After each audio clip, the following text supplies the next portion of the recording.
presidente da Câmara dos Deputados, Hugo Mota, afirmou em entrevista à Rede Globo News que não existe clima na casa para uma anistia ampla, geral e irrestrita, como defendem apoiadores do ex-presidente Jair Bolsonaro. Segundo Mota, a discussão tem que seguir outro caminho, com um projeto alternativo que preveja a revisão das penas para parte dos envolvidos nos atos antidemocráticos de 8 de janeiro. Ele lembrou que na semana passada, aliados do ex-presidente ocuparam os plenários da Câmara e do Senado para pressionar pela aprovação de um pacote de medidas, incluindo a anistia a todos os envolvidos. A mobilização foi encerrada depois de negociações, mas líderes da oposição insistem que o tema continua sendo prioritário. A gente vai relembrar o que disse Mota na semana passada. Roda pra gente.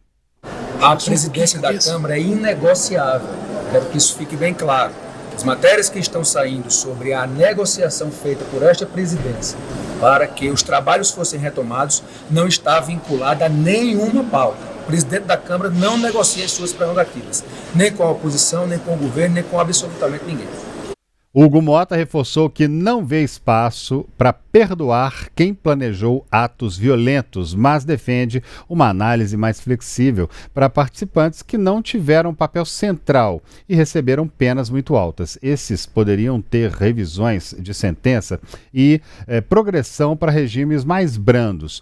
Dos mais de 1.400 presos pelo 8 de janeiro, 141 continuam na prisão e 44 estão em regime de prisão domiciliar. O presidente da Câmara avalia que um projeto alternativo pode ter mais aceitação, tanto entre oposicionistas quanto na base governista. Ele também mencionou a possibilidade de retomar as conversas sobre o assunto com o presidente Luiz Inácio Lula da Silva e com ministros do Supremo Tribunal Federal. Mota reforçou que não há intenção de tomar decisões de forma apressada ou sem transparência. Para ele, o que ocorreu em 8 de janeiro foi grave e precisa servir de lição para que episódios parecidos não voltem a acontecer no país. Sobre o caso do deputado Eduardo Bolsonaro, Mota disse discordar da postura do parlamentar, que está nos Estados Unidos mesmo após o fim do prazo da licença, e afirma que não pretende retornar ao Brasil. Eduardo também condenou as sanções americanas, contra o país, posição que, segundo Mota, prejudica empresas e também a economia nacional. O Eduardo teria ali coordenado sanções, ajudado aos Estados Unidos trazer sanções aqui para o nosso país. O presidente da Câmara afirmou que nem mesmo integrantes do partido de Eduardo, PL, apoiam algumas das atitudes dele e também as considerações que eles chamam de indefensáveis. Para ele, interesses pessoais jamais podem estar acima dos interesses do país. Aí a palavra de Hugo Mota. Vamos a Brasília conversar agora com a repórter de política Lara Alves. Olá, Lara, boa noite para você. Essa fala do Mota mostra que, quanto o Eduardo estaria pretendendo, o tanto que Eduardo está pretendendo forçar, ou quanto que ele está perdendo força no Congresso, né? Ei, André, boa noite para você, também para a Luciene e todos que estão conosco. Pois é, na verdade, o Eduardo já é praticamente tratado como uma figura fora do baralho aqui na Câmara dos Deputados e as articulações têm corrido sem ele, principalmente diante dessas divergências que ele tem acumulado com parlamentares que compõem a própria bancada dele, o Partido Liberal. Hoje, inclusive, mais cedo, o deputado concedeu uma entrevista à BBC e à agência Reuters nos Estados Unidos e falou algumas questões. Ele disse que neste momento é hora de deixar o Congresso Nacional trabalhar, mas disse que há sim sobre a mesa nos Estados Unidos negociações para que sejam impostas sanções aos presidentes da Câmara, Hugo Mota, e também do Congresso Nacional, Davi Alcolumbre. Existe uma pressão muito grande que o Eduardo tenta exercer sobre o Hugo Mota para que ele coloque em pauta, em votação, o projeto de lei que anistia os réus do 8 de janeiro. E aí, sobre a anistia, tem alguns pontos importantes da gente tratar. Neste momento, Hugo disse de fato que não há clima para a votação de uma anistia ampla, geral e restrita, mas a verdade é que nunca houve esse clima aqui no Congresso Nacional para tratar desse assunto. Houve, claro, desde o início, uma pressão muito grande que vira e mexe escala por parte da bancada do PL, principalmente quando tem ali pontos cruciais das ações na justiça contra o ex-presidente Jair Bolsonaro, mas as outras bancadas nunca estiveram muito afeitas à votação. Inclusive, os líderes, principalmente ali dos partidos de centrão, eles vivem um momento de morde e assopra em relação à anistia. O Republicanos, por exemplo, que é um partido bastante importante, é o partido do presidente da Câmara dos Deputados, ele fica ali naquele meio de campo. O presidente da sigla, o Marcos Pereira, diz que não sabe exatamente, que não concorda, na verdade, com a aprovação de uma anistia antes que todos os processos sejam julgados e concluídos no Supremo Tribunal Federal. O PP de Ciro Nogueira também vai ali um pouco para o campo da anistia, depois recua um pouco em relação à matéria, ao teor desse texto apresentado à Câmara. União Brasil ali no mesmo sentido, e o PSD tende a ter uma postura um pouco mais cautelosa, principalmente porque desses partidos do Centrão é o que é mais próximo da base governista e que costuma entregar mais votos nesse percentual para o presidente Luiz Inácio Lula da Silva na Câmara. Bom, além disso, o que a gente pode trazer em relação à anistia é que não houve nenhum acordo feito com o presidente Hugo Mota para pautar essa matéria. E a avaliação, inclusive, de muitos parlamentares do próprio PL é que esse assunto já morreu, que não tem condições de votar anistia na Câmara e muito menos dela passar no Senado Federal, em que nos bastidores se avalia tem um presidente com um pulso um pouco mais firme do que o próprio Hugo Mota e que sofre menos as pressões que o presidente da Câmara. Bom, Eduardo Bolsonaro tem feito esse papel, tem tentado fazer essas articulações para endossar essa pressão. Aqui a gente também teve uma movimentação muito grande em relação à obstrução, mas o clima geral é que esse assunto não avança, André. É isso aí, Lara, obrigado pelas informações. Qualquer coisa a gente volta a falar aqui. Agora, o presidente do Congresso, senador Davi Alcolumbre, do União Brasil, afirmou que vai instalar a Comissão Parlamentar Mista de Inquérito, CPMI, do INSS nos próximos dias. Ele confirmou que a presidência será entregue ao senador Omar Aziz, do PSD do Amazonas. O relator ainda será indicado pelo presidente da Câmara, Hugo Mota, do Republicanos, e a tendência é de que o cargo seja entregue a um partido do Centrão. A indicação de Aziz para comandar a comissão acentua a necessidade de um deputado do centro na relatoria, porque o senador é mais alinhado ao governo Lula, do PT, e a escolha dos nomes que ocuparão as cadeiras-chave da CPMI, da CPMI mista, costuma contribuir para os rumos dos trabalhos. A iniciativa de se criar uma comissão veio da deputada de direita Coronel Fernanda, do PL do Mato Grosso.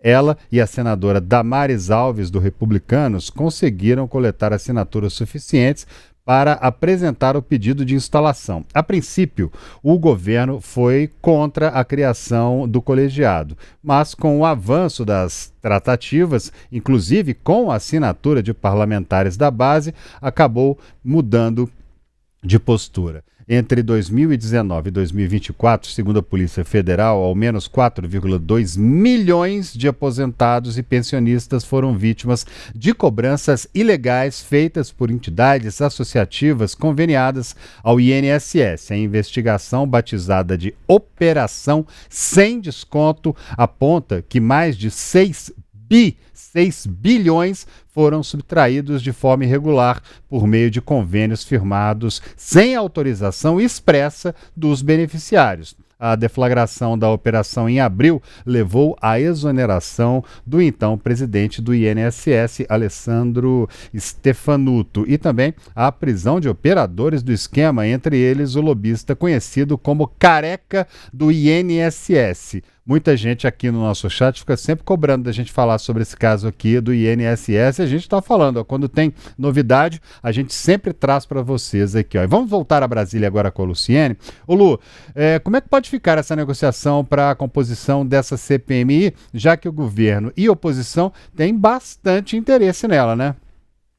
Pois é, André, todos os lados querem estar nesse debate, né? E a gente lembra que essa fraude no INSS, ela começou em 2019, quando o governo ainda era ocupado por Jair Bolsonaro, e terminou somente no ano passado, quando o presidente já era Lula. Então, são dois campos políticos opostos que estão citados durante essa fraude, né? Mas a narrativa na CPMI é justamente de tentar responsabilizar um ao outro, e esse é o jogo, essa é a disputa por esse espaço que acontece no Congresso Nacional. Mas então essa comissão parlamentar mista de inquérito deve ser instalada na semana que vem, e quando a gente fala instalada, é o termo que a gente usa aqui dentro do Congresso Nacional, que significa que essa comissão deve começar a funcionar, deve fazer reuniões, decidir qual vai ser o plano de trabalho, e a gente tem então a composição dela deve ser 15 deputados federais e 15 senadores. Como a gente disse, é uma comissão parlamentar mista de inquérito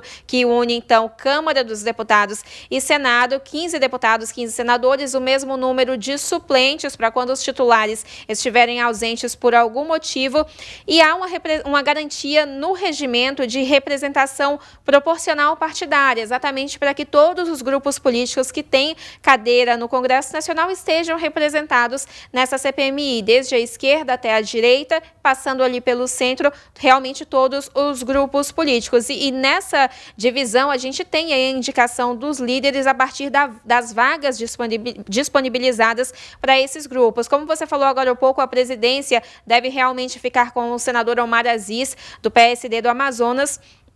E para compensar essa postura de Omar Aziz mais alinhada ao governo Lula, a relatoria deve ficar com o nome do Centrão, como você também falou, André, justamente para tentar equilibrar e não levar esse debate tão para o campo ideológico nessa jogada de responsabilidade que os parlamentares vão tentar fazer. A gente tem dois partidos mais cotados para essa relatoria da CPMI, que é PP e União Brasil. Essa é uma apuração da nossa repórter Lara Alves, que entrou com a gente agora há pouco, e os nomes nesses dois partidos cotados são Evair de Mello, do PP de Alagoas, Alfredo Gaspar, do União Brasil de Alagoas, e Mendonça Filho, do União Brasil de Pernambuco.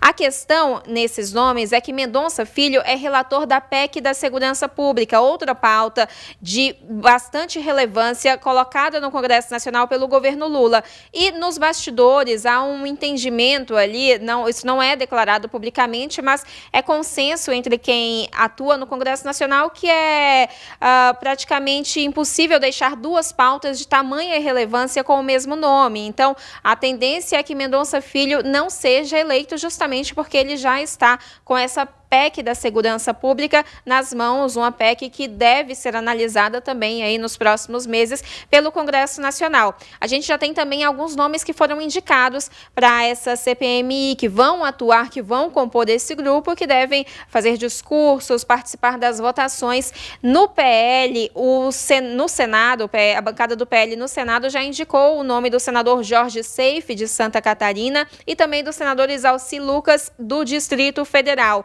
E na Câmara dos Deputados, a gente já tem alguns nomes indicados pelo PT, que é o partido do presidente Lula, que são Rogério Correia, de Minas Gerais, o ex-ministro da SECOM, da Secretaria de Comunicação Social, Paulo Pimenta, do Rio Grande do Sul, e Alencar Santana, de São Paulo. Também o nome do PCdoB, que é o do deputado Orlando Silva, também de São Paulo. Então, a partir da semana que vem, a gente deve ver essa CPMI sair realmente do papel, começar a funcionar a partir dessa instalação. Então, os prazos vão começar a ser contados, os debates vão começar a ser feitos, convocações também, a gente pode esperar depoimentos nessa CPMI e a gente vai acompanhar esses trabalhos, então, a partir desse anúncio feito por Davi Alcolumbre, André.